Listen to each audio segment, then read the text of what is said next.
Bien, bonjour et bienvenue à tous. Je dois vous prévenir si jamais je dois m'interrompre. Je suis sujette à des saignements de nez. J'ai eu pas mal de problèmes cette semaine, donc la situation est un petit peu fragile. Donc vous voudrez bien m'excuser si je dois m'interrompre brusquement. Je vous rappellerai que nous sommes en ce moment occupés à expliciter ce qui constitue le caractère continuiste de la culture ritualiste, en chinois li jiao, c'est-à-dire donc littéralement l'enseignement des rites de la Chine ancienne et impériale, par opposition à la rupture introduite à l'ère moderne par la catégorie de religion, notamment appliquée au confucianisme. Alors, lors des dernières séances, nous avons vu comment s'est constituée à l'origine cette culture ritualiste et comment elle s'est à la fois formulée et formalisée entre la fin de l'Antiquité pré-impériale et le début de l'ère impériale, c'est-à-dire entre la fin de la dynastie Zhou et la dynastie Han. Donc je vous projette en guise de rappel donc ce tableau de repères historiques où donc vous avez en haut du tableau ce qu'on a appelé donc les trois dynasties de l'Antiquité, la troisième étant cette dynastie Zhou qui a occupé en gros donc le premier millénaire avant l'ère chrétienne et donc qui se termine sur cette période des royaumes combattants, laquelle ensuite en fait a permis à la dynastie Qin d'émerger, puisque Qin a en quelque sorte unifié donc l'espace chinois de l'époque. Et au fond, ce qui est plus important pour nous, c'est cette dynastie Han, donc qui a occupé les 4 siècles, commodément à cheval pour nous, 2 siècles avant et les 2 siècles du début de l'ère chrétienne.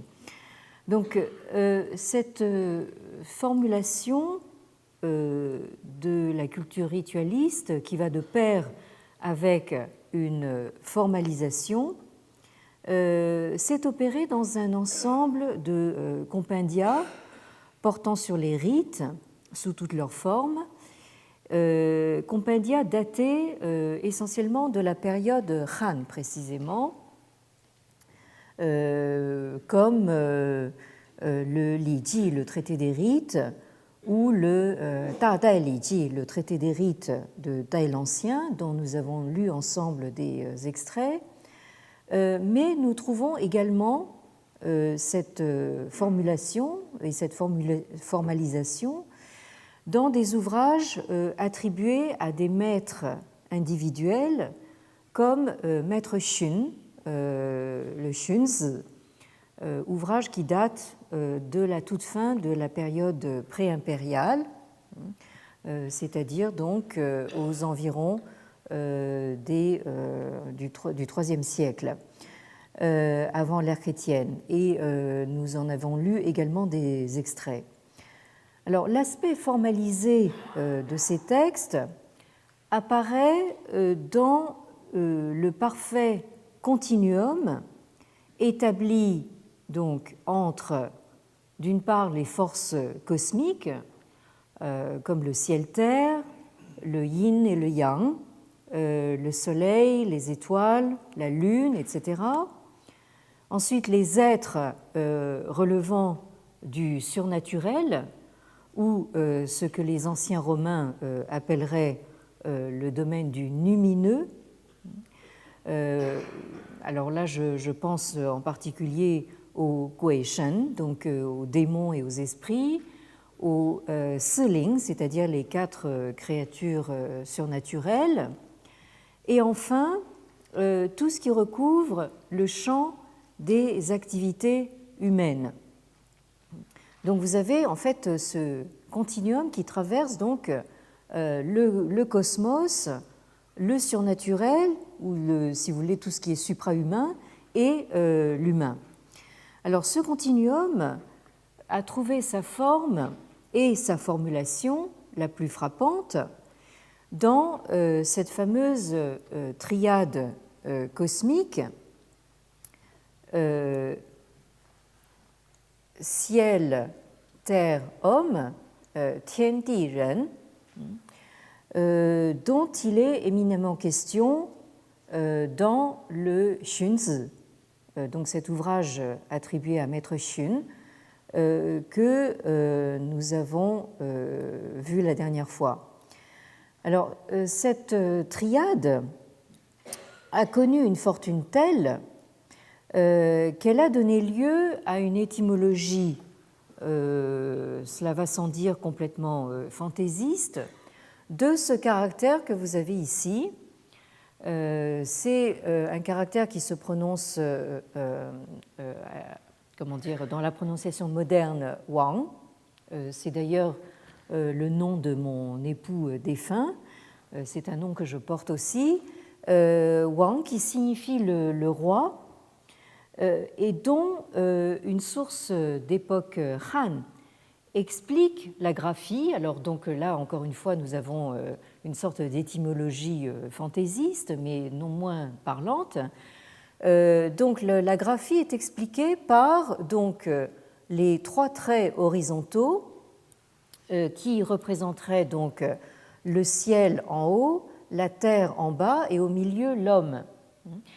Et le trait vertical qui relie donc ces 3 traits horizontaux et qui représenterait donc le roi ou le souverain, c'est-à-dire donc une sorte d'axis mundi qui relierait les 3 ordres cosmiques.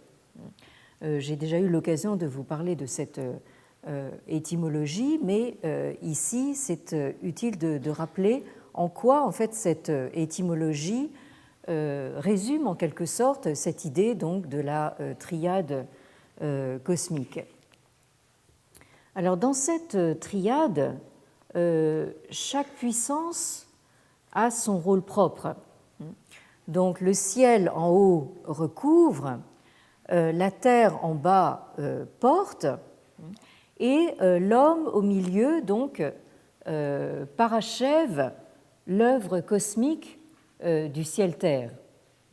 L'homme au milieu qui, en même temps, a pour, on pourrait dire, emblème ou incarnation iconique, emblématique, justement le roi. Donc c'est en cela que l'homme au milieu parachève l'œuvre cosmique du ciel-terre. Et c'est précisément dans le Xunzi qu'on trouve l'affirmation la plus puissante du rôle de l'homme et de son autonomie, pourrions dire, par rapport au ciel. Et c'est ainsi que le Xunzi assigne au rite une origine proprement humaine, comme nous l'avons vu la dernière fois dans cet extrait du chapitre 19, qui, je vous le rappelle, est entièrement consacré au rite. Il s'intitule en chinois Li Lun. Donc cet extrait qui livre une conception anthropologique de l'origine des rites. Je vous rappelle rapidement ce passage uniquement en traduction. Je vous redonne quand même le texte ici.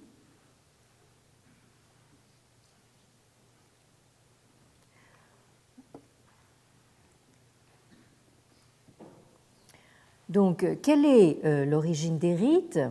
Réponse, l'homme naît avec des désirs ou des besoins. s'il n'obtient pas ce qu'il désire, il n'a de cesse qu'il n'y parvienne.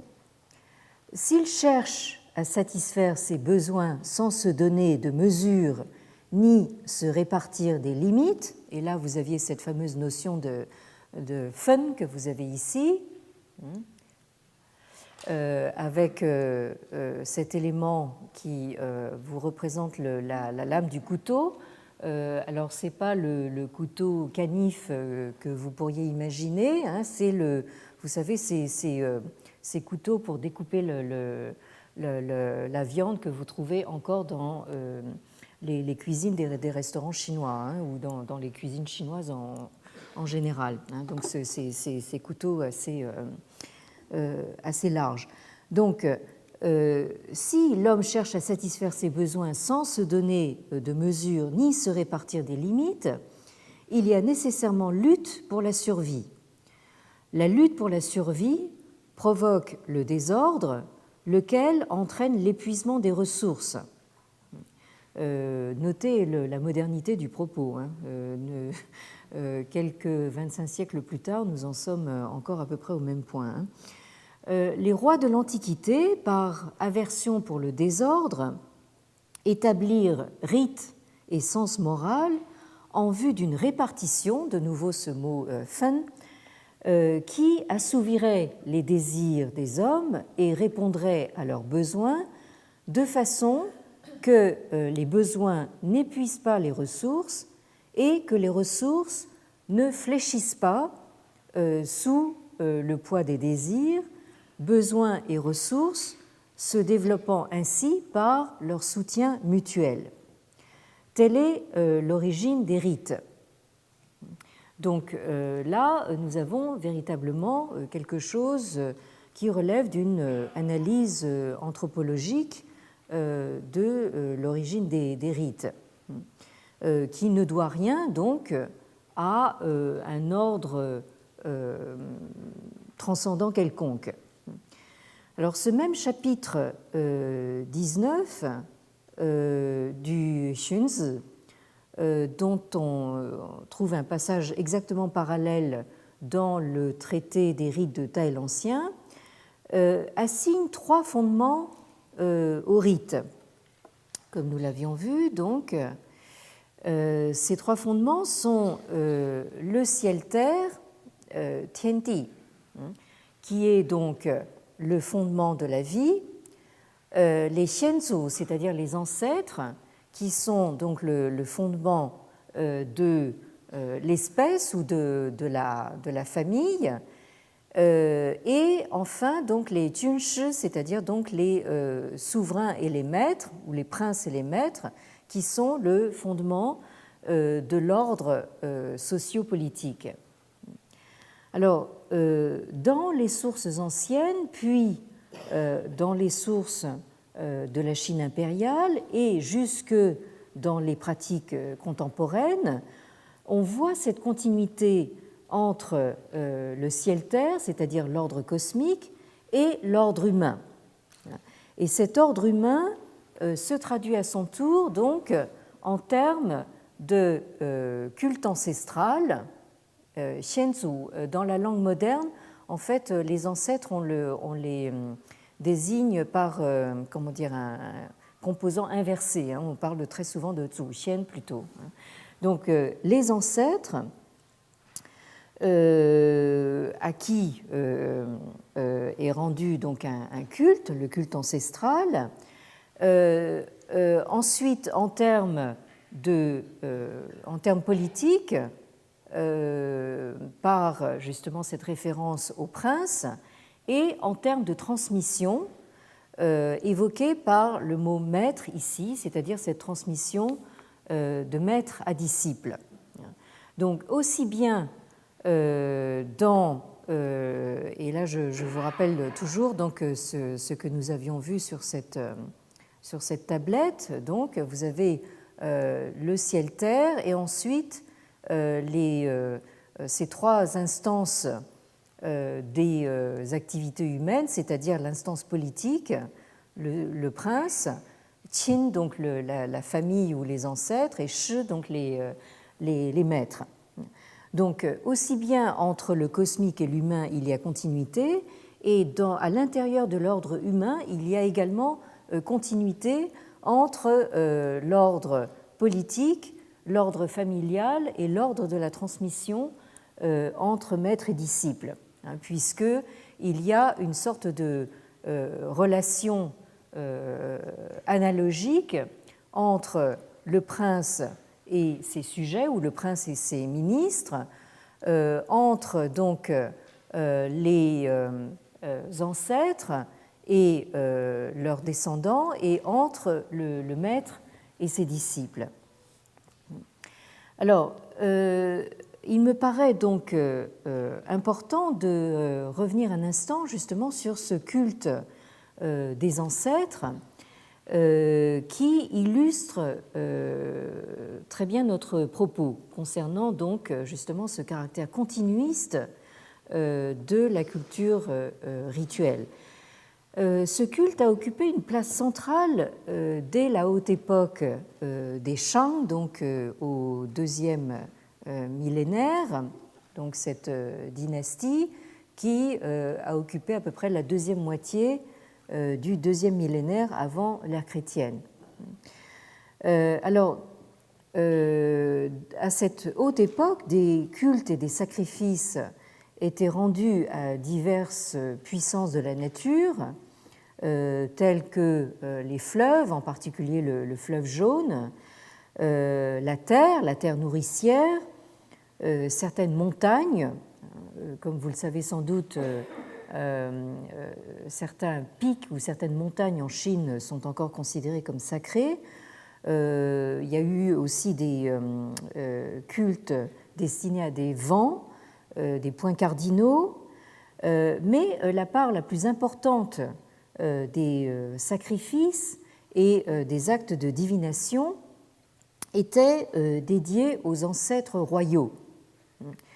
Et ce culte aux ancêtres royaux apparaît remarquablement organisé, par contraste notamment avec le foisonnement véritablement prolifique des cultes réservés aux divinités naturelles. Alors, on a souvent dit que ce culte ancestral était peut-être issu d'un culte préhistorique des morts. Et pourtant, on s'aperçoit que ce culte ancestral ne se confond pas exactement avec un culte des morts. Alors certes, les ancêtres sont perçus comme des esprits résidant dans le monde des morts et susceptibles d'assurer ainsi une médiation avec les puissances surnaturelles, mais, et c'est là le point important pour nous, les ancêtres en même temps maintiennent un lien organique avec leur descendance vivante. Donc, en tant que membre d'une communauté familiale, c'est ce que donc le texte du Xunzi appelait lei. Donc, et par-delà, en quelque sorte, la frontière entre vie et mort, les ancêtres continuent à jouer un rôle au sein de cette communauté familiale, et c'est ainsi que leur statut dans la parenté garde tout son sens et toute son importance. En d'autres termes, les rapports qui lient les parents défunts aux vivants ne sont pas de nature très différente de ceux qui existent entre les vivants eux-mêmes. Il y a donc continuité, et j'insiste de nouveau sur ce terme, continuité entre les sacrifices dus aux ancêtres, que on pourrait éventuellement considérer comme proprement religieux, d'une part, et de l'autre, les codes rituels à respecter à l'égard des vivants. Donc, en tant même que phénomène religieux, le culte des ancêtres manifeste le groupe de parenté comme paradigme de l'organisation sociale. Et c'est sans doute pour cette raison que, au-delà de sa fonction proprement religieuse, le culte des ancêtres a contribué à l'élaboration d'une certaine conception de l'ordre social, mais aussi politique en Chine. Donc, nous avions vu dans le texte du Xunzi, donc ce mot zhi, dont je vous avais dit qu'il porte une connotation d'abord médicale, dans la mesure où il représente l'état, disons, d'équilibre optimal d'un organisme vivant, hein, et il a fini par désigner donc cet ordre qu'il faut donc qualifier de sociopolitique, parce qu'on ne peut pas dissocier donc dans ce contexte chinois ancien l'ordre social de l'ordre politique. Donc, en réalité, plus qu'un esprit de l'au-delà, l'ancêtre représente d'abord un statut, c'est-à-dire un rôle familial dans lequel il se fond presque au point de perdre toute histoire personnelle ou tout destin individuel. Et là, il y a un trait intéressant à noter, c'est-à-dire que l'ancêtre se trouve ainsi doté d'un potentiel mythique assez réduit, puisqu'il n'est pas pris en tant qu'individualité. Et on s'est beaucoup interrogé sur la relative pauvreté des mythes dans la culture religieuse chinoise. Et en fait, cette relative pauvreté peut s'expliquer évidemment par l'occultation délibérée des mythes opérés par la tradition confucéenne, mais au-delà de cette occultation délibérée, la pauvreté des mythes pourrait bien s'expliquer aussi par la nature même du culte ancestral et de la conception des ancêtres, lesquels rendent perméable la frontière non seulement entre vie et mort, mais aussi entre humain et divin. Donc vous avez, et j'y insiste une fois de plus, donc un continuum en quelque sorte assuré par cette figure des ancêtres entre le monde des vivants et le monde des morts, entre le monde humain et le monde divin, et plus généralement donc entre le monde humain et le monde non humain. Que ce monde non humain soit donc le cosmos, le surnaturel ou autre. Alors, pour les comparatistes, il y a eu là un processus qu'on a sans doute un peu trop hâtivement assimilé à l'évémérisme dans le contexte de la mythologie de la Grèce antique. Alors, l'évémérisme, c'est ce processus donc de métamorphose d'anciens humains en dieux ou en demi-dieux, que l'on connaît bien justement dans le contexte de la mythologie grecque, alors que dans le contexte chinois, il s'agirait plutôt de la transformation de ce qui a été donc des mythes et des dieux en une histoire et en des êtres proprement humains. Donc ce processus, aussi paradoxal que cela puisse paraître, a éloigné la mentalité chinoise de la tendance grecque à l'anthropomorphisme. Vous remarquerez que dans les représentations iconographiques de la Chine ancienne, vous avez assez peu de représentations anthropomorphes. Donc, cette tendance grecque à l'anthropomorphisme tente à prêter aux divinités des comportements d'humains pris dans leur individualité, leur créativité et, pour tout dire, leur liberté. Si vous prenez les dieux grecs, en fait, ce sont donc on pourrait dire des êtres super-humains en quelque sorte.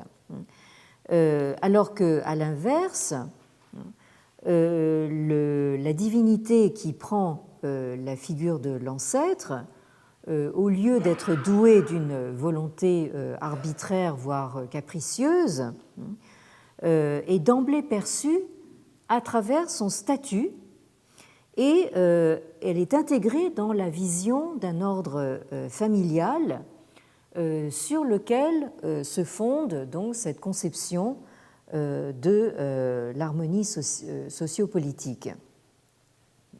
Alors, autant dire que, bien sûr, ici, nous sommes dans le domaine de la représentation et de la représentation idéalisée que nous donnent ces textes classiques.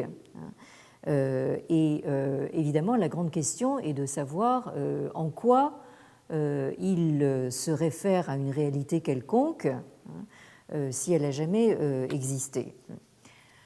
Alors, les rites sacrificiels destinés aux ancêtres étaient ordonnancés de manière particulièrement précise et méticuleuse, voire quasi bureaucratique, qui apparemment ne laissait rien au hasard et encore moins donc à la fantaisie que l'on prête en général donc au culte destiné aux puissances surnaturelles. Les ancêtres dont si j'ose dire, les juridictions étaient susceptibles d'empiéter les unes sur les autres étaient classés par génération et par rang d'âge, et des sacrifices leur étaient offerts selon un calendrier extrêmement élaboré. Et les divinations qui étaient afférentes justement à ce culte ancestral se bornaient à déterminer le nombre et la nature des victimes à offrir à tel ancêtre tel jour. Et vers la fin de la période Shang et à l'aube de la dynastie Zhou, c'est-à-dire donc aux alentours de l'an 1000 avant l'ère chrétienne, le rôle de ces actes divinatoires se limitait même à informer les ancêtres qu'un sacrifice était en cours, en exprimant simplement le vœu qu'il n'y aurait ni faute ni malheur. En quelque sorte, les pauvres ancêtres étaient un peu, acculés au pied du mur, où ils étaient vraiment les derniers à être informés, en quelque sorte. Donc, à bien des égards, la divination dans la Chine archaïque et antique ne cherchait pas tant à savoir si tel vœu serait exaucé ou non. Elle ne cherchait pas tellement à deviner, puisque c'est le propre du devin, à deviner l'intention des esprits, mais en fait, elle cherchait plutôt à s'assurer que le vœu serait bel et bien exaucé. Alors, c'était au fond, cet acte divinatoire était une manière de faire connaître aux esprits les désirs des humains et, au fond, de trouver une assurance dans le fait que les esprits en avaient pris connaissance. Donc, il y avait ce mode de communication donc, avec quelque chose de supra-humain, d'au-delà de l'humain, puisqu'on s'adressait à des ancêtres morts qui étaient censés donc pouvoir assurer une médiation auprès des puissances surnaturelles, hein. Mais en fait c'était une communication, c'est peut-être un peu abusif de parler d'une communication de type bureaucratique, mais c'était presque un peu ça, hein. Alors, le devin n'interrogeait pas à proprement parler les esprits, mais scrutait leur réaction à l'offrande sacrificielle. Donc l'art du devin consistait à obtenir non pas une déclaration à une question posée, hein, une réponse quelconque, hein, à la façon de la sibylle ou de la piti, hein, dans le contexte que nous connaissons plus familièrement ici, hein. Mais le devin cherchait à obtenir donc un signe révélateur des incidences mystérieuses d'un acte supposé. Donc, telle semble bien être la fonction incantatoire de l'acte divinatoire qui donc impliquait une opération manuelle, matérielle, extrêmement laborieuse et compliquée qui consistait donc à pratiquer des perforations dans des carapaces de tortue ou des os de, comment dire, des clavicules, je ne trouve plus le mot, enfin des clavicules de bœufs, de bovins. Donc, ces actes divinatoires donc, avaient pour fonction de demander donc des oracles. Alors, aussi surprenant que cela puisse paraître, la divination telle qu'elle se présente dans la dernière partie de cette dynastie Shang, donc, n'est pas la pratique d'une interrogation sur l'inconnu, elle est au contraire faite de questions que l'on pourrait qualifier de rhétorique sur un domaine en quelque sorte balisé à l'avance, ce qui confère aux oracles un caractère non pas prophétique, mais rituel. Alors, l'éminent sinologue Léon van der Merch, dont vous avez le nom ici en haut de la diapositive, qui, enfin, j'ai eu la chance insigne de l'avoir comme l'un de mes maîtres en études chinoises. Donc, Léon van der Merch a consacré une bonne partie de ses recherches à ce qu'il a appelé la mutation rituelle de la conscience religieuse dans la Chine antique.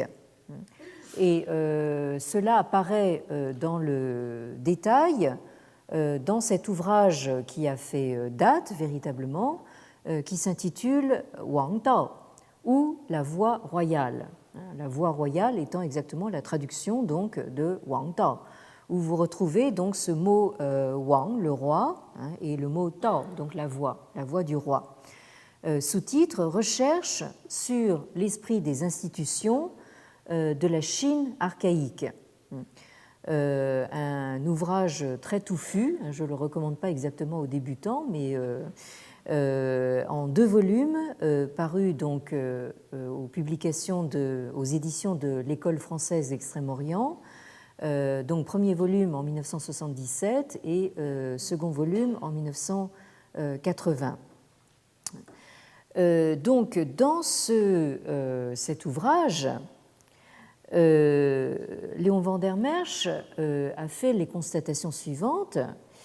Alors, du fait que le culte des ancêtres était pratiqué par le roi père ou le chef de clan, en quelque sorte, sans recours à une caste sacerdotale spécialisée, c'est-à-dire sans recours à un clergé spécialisé, et du fait que la divination, à l'origine opérée accessoirement après le sacrifice, en vient à le précéder et à en régler par avance les modalités, on assiste à une disjonction croissante entre l'acte de portée strictement religieuse qu'est le sacrifice, d'une part, et de l'autre, la divination, investie d'une fonction et de forme rituelle.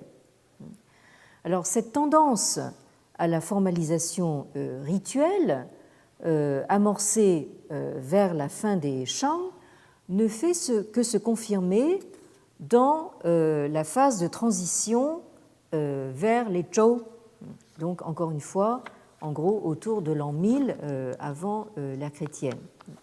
Alors, dans ce sens, la culture qu'on pourrait qualifier de plus séculière des Zhou peut être considérée comme l'héritage rationalisé de la culture magico-religieuse des Shang.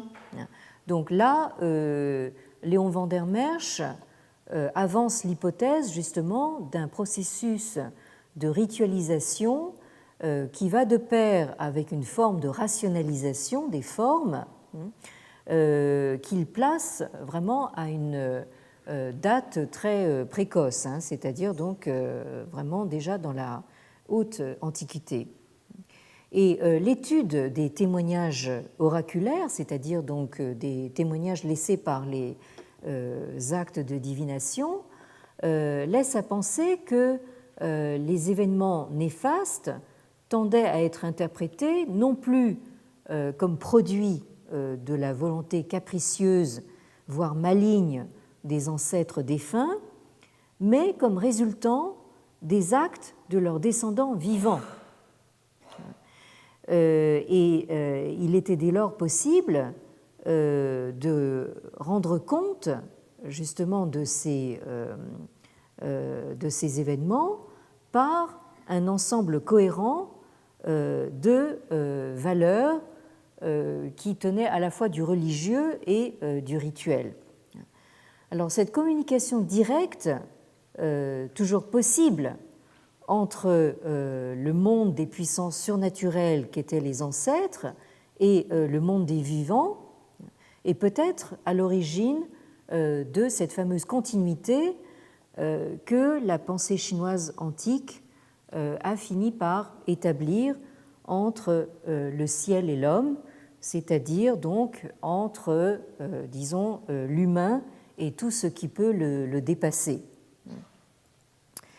Alors, cette continuité qui caractériserait donc le culte des ancêtres, on la retrouve dans le culte, enfin, ou plus exactement, donc les rites funéraires dans la Chine postérieure, c'est-à-dire dans toute disons l'histoire impériale donc de la Chine qui a couvert à peu près donc les 2 millénaires de l'ère chrétienne.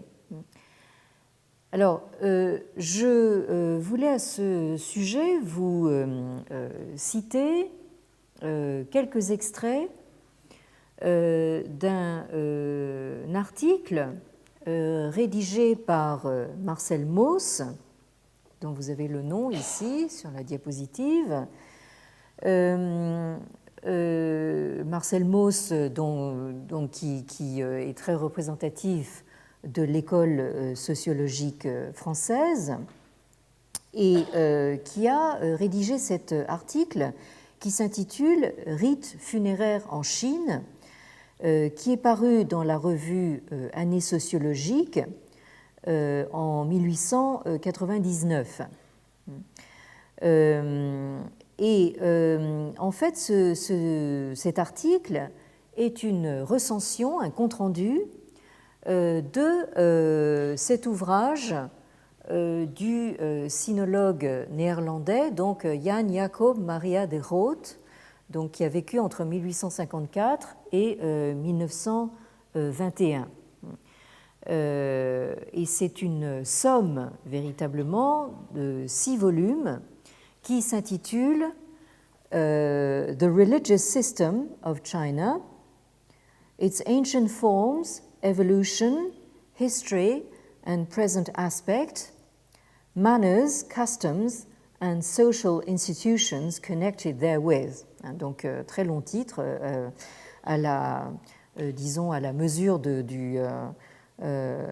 l'ampleur du projet. Donc, le système religieux de la Chine, ses formes anciennes, son évolution, son histoire et son aspect présent. Manières, coutumes et institutions sociales liées donc à ce système religieux de la Chine. Donc, ouvrage monumental paru en 6 volumes à Leyde entre 1892 et 1910. Alors, ce qui est tout à fait intéressant dans cette énorme compilation donc de Groot, c'est que d'abord il s'agit de quelqu'un qui a fait son, comme on dirait maintenant, son terrain en Asie pendant de nombreuses années, vers la fin du XIXe siècle, et qui a donc pu être témoin direct, oculaire, donc, de la façon dont les formes religieuses fonctionnaient en contexte chinois, dans la société chinoise, avant donc tout le processus de modernisation occidentale qui a commencé à se mettre en marche au début du XXe siècle, avec donc tous les processus de laïcisation, pour dire les choses sommairement, qui sont allés avec cette modernisation. Donc, de Groot, on pourrait dire, est un des derniers témoins européens, justement, de cet état des religions chinoises avant que on entre dans cette période de destruction systématique. Alors, Mauss commence sa recension dans ces termes. Dès le principe, je cite, « Dès le principe, nous trouvons la religion chinoise comme enserrée en un système de rites et d'idées sur lesquels, sans doute, les esprits ont travaillé, qui ont subi des vicissitudes diverses, des critiques philosophiques et des exagérations mystiques, mais dont le fond est éminemment traditionnel et collectif. » Aussi, M. de Groot, dans ses explications, fait-il toujours une place prépondérante au principe social, à la signification sociale des rites et des croyances. Donc, Mauss, de toute évidence, en tant que sociologue, s'est intéressé donc à cet ouvrage de Groot parce qu'il y a cette dimension sociologique dans la mesure où de Groot parle non seulement donc des formes anciennes, de l'évolution historique, mais aussi de l'aspect présent, c'est-à-dire contemporain du système religieux chinois tel qu'il l'a vu à la fin du XIXe siècle. Alors, pour ce qui est donc des rites funéraires, Mauss donc résume la présentation donc de Groot en décrivant donc ces rites tels qu'ils se pratiquaient donc dans la Chine de la fin du XIXe. Donc le mourant est placé sur un lit spécial au milieu du hall de la maison. Les parents sont présents. Dès la mort, on crie à la mort, on ouvre la fenêtre. Et Mauss ajoute entre parenthèses, comme en certaines parties de l'Europe. et les femmes lavent le corps. L'eau, comme les cendres qu'on mettra tout à l'heure dans le cercueil, est recueillie chez les voisins. C'est sans doute un acte de communion condoléatoire. Donc là, d'emblée, en fait, le mourant ou le mort, en quelque sorte, meurt au milieu de la famille et de la communauté du voisinage. On met à côté du cadavre une lumière afin de le protéger contre les principes obscurs. De nombreuses règles déterminent les vêtements que le mort doit porter, les objets qui doivent être mis dans la bière. L'ensevelissement, une fois accompli, des moines bouddhistes viennent et, à l'aide de sacrifices aux morts et de formules magiques, rappellent l'âme et la concentrent dans une tablette provisoire où elle va résider jusqu'à la confection de la tablette définitive. Alors ce moment du rappel de l'âme est très important au moment de la mort.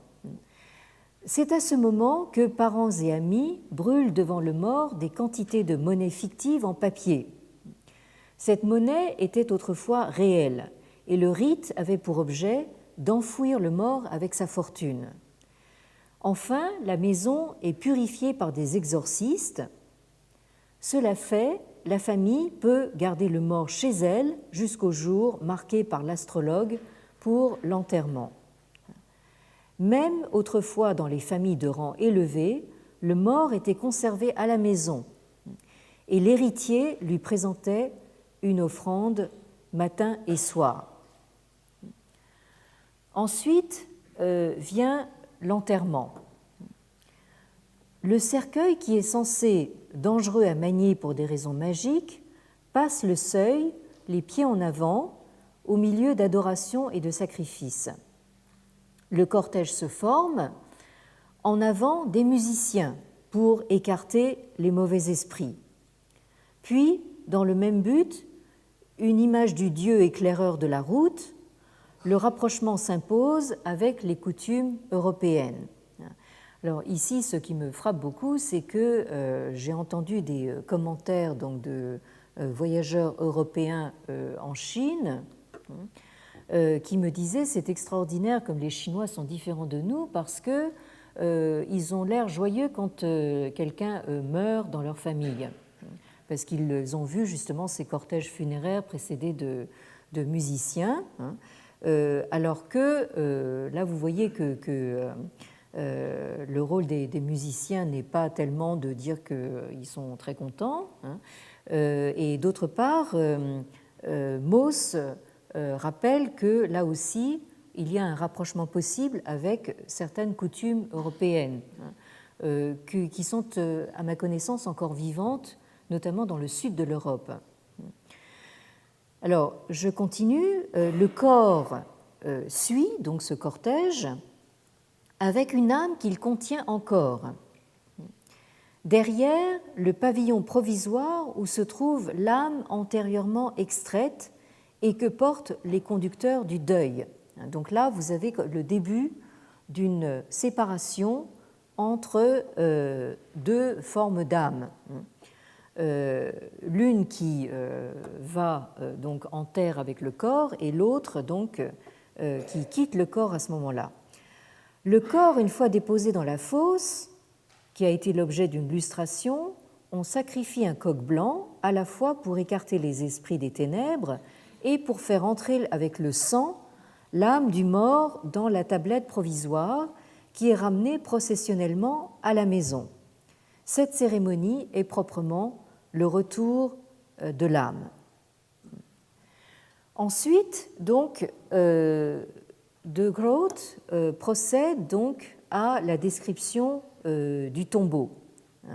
Et Mauss donc nous dit ceci: De Groot nous montre comment le mort, déposé au fond de sa maison funéraire, attire à lui un respect, un culte qui vont en se développant. Comment, pour lui présenter les offrandes qui servent à sa nourriture, un autel s'ajoute au tombeau. Comment les mausolées finissent par devenir, dans certains cas,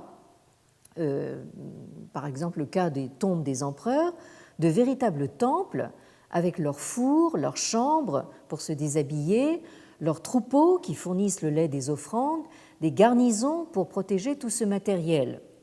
Donc là, vous en avez évidemment un exemple qui est devenu un point de visite touristique par excellence dans le mausolée donc, de l'empereur Qin, donc à Xi'an, où on voit qu'il s'est fait enterrer véritablement avec non seulement tout son entourage quotidien, mais aussi avec une représentation de son armée. Mais, et là arrive donc une phrase importante, mais tout cela suppose que le mort reste présent et vivant dans le tombeau. Cette vie, il faut l'assurer. Pour cela, une tablette commémorative portant le nom du mort fixe l'âme auprès de la tombe. Alors, ce que Mauss note, c'est le caractère familial de la sépulture. Le mort est enterré au milieu des siens. Aussi, est-ce la grande préoccupation du Chinois, c'est comme ça qu'on s'exprimait à l'époque, le Chinois, aussi est-ce la grande préoccupation du Chinois qui émigre de se faire enterrer dans son village, dans sa famille. L'unité du clan et de la famille se poursuit au-delà de la mort. Et enfin, Mauss note justement cette étroite solidarité qui unit tous ces rites à la vie de la famille. L'accomplissement de tous les devoirs funéraires se répercute en succès, en bonheur dans la carrière des survivants. Si, par exemple, le mort est enterré un jour favorable à un endroit favorable où soufflent les vents fertilisants, toute la famille prospère. Et Mauss a cette notation tout à fait juste, c'est que les exagérations de ce système sont devenues une des plaies de la civilisation chinoise. Car à la moindre altération matérielle qui se produit dans le voisinage du mort, le bien-être de l'âme est compromis et c'est une catastrophe pour les vivants. Et Mauss a cette phrase tout à fait qui résume assez justement la chose et de manière assez humoristique. La vie des morts encombre celle des vivants. Et c'est là qu'on comprend justement la véhémence enfin, des réactions des intellectuels chinois modernes justement contre ce genre de pratique. Et nous terminerons aujourd'hui donc sur une observation de conclusion que fait Mauss à partir donc des travaux de Groth. Signalons enfin brièvement deux faits qui intéressent plutôt la sociologie de la famille. Comme les rites funéraires sont étroitement liés à la structure de la famille, ils l'expriment. Les degrés du deuil suivent les degrés de parenté. Et là, sur ce point, nous aurons l'occasion de revenir. Les degrés du deuil suivent les degrés de parenté. C'est ainsi que les règles du deuil manifestent le caractère patriarcal de cette organisation. Et en second lieu, on a souvent remarqué donc ce caractère patriarcal de l'organisation féodale et de l'administration en Chine. Nulle part il ne ressort mieux que dans les rites du deuil où le vassal porte le deuil de son maître et tous les sujets celui de l'empereur.